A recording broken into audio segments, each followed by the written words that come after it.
নোয়াখালীর সেনবাগ উপজেলায় রয়েছি, সেটার মেন রোড এটা। তার উপরেই যে পানির অবস্থা, আর গ্রামগুলোতে আমরা যতটুকু শুনেছি স্থানীয়দের কাছ থেকে, গ্রামগুলোতে অনেক বেশি পানি। আমি যদি একটু দেখাই যে এখানে ট্রাক্টরগুলো যেগুলো আছে বড় চাকার, সেই ট্রাক্টরগুলোতে করে কিন্তু মানুষজনকে নিয়ে যাওয়া হচ্ছে নিরাপদ জায়গায়।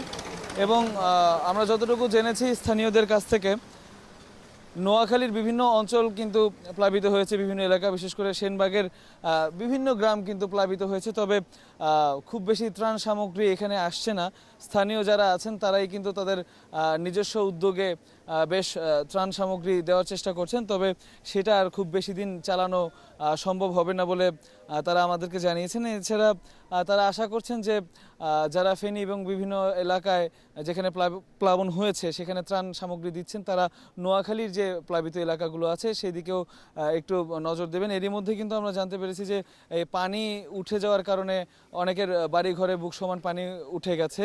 এর ফলে বাড়িঘর রেখে তারা চলে আসতে হয়েছে আশ্রয় কেন্দ্রে। এবং এই এলাকাটাতে কিন্তু আমরা জেনেছি যে ফাঁকা বাড়ি পেয়ে কিন্তু ডাকাতির মতো, চুরির মতো ঘটনাও ঘটেছে। উভয় সংকটে ভুগছে আসলে এই এলাকার মানুষ।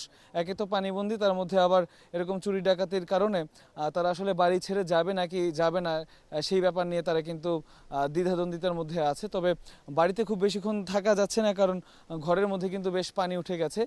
রাস্তাটা বেশ উঁচু এলাকা থেকে, তারপরেও কিন্তু যে পরিমাণে পানি, তো আসলে আমরা গ্রামের ভেতরে যাওয়ার চেষ্টা করেছিলাম, খুব বেশি দূর আগানো সম্ভব না নৌকা ছাড়া। আর এইদিকে ত্রাণ সামগ্রী যৎকিঞ্চিৎ ত্রাণ সামগ্রী আসছে সেগুলো কিন্তু ঠিকভাবে পৌঁছাতে পারছে না মানুষের বাড়িতে বাড়িতে গিয়ে, যারা আটকা পড়েছে। কারণ নৌকার বেশ অভাব রয়েছে। এদিকে নৌকা দিয়ে পানি যেহেতু বুক সমান, সেক্ষেত্রে কিছু নৌকা যদি থাকে তাহলে কিন্তু ত্রাণ সামগ্রী ভালোভাবে পৌঁছানো যাবে এবং দুর্গত যে মানুষ যারা আছে তাদেরকে কিন্তু রক্ষা করা যাবে এই দুর্যোগ থেকে, এবং তাদের খাদ্য সামগ্রী পৌঁছে দেওয়া এবং তাদেরকে উদ্ধার কাজের জন্য এখন নৌকার প্রয়োজন এই নোয়াখালী এই এলাকাগুলোতে।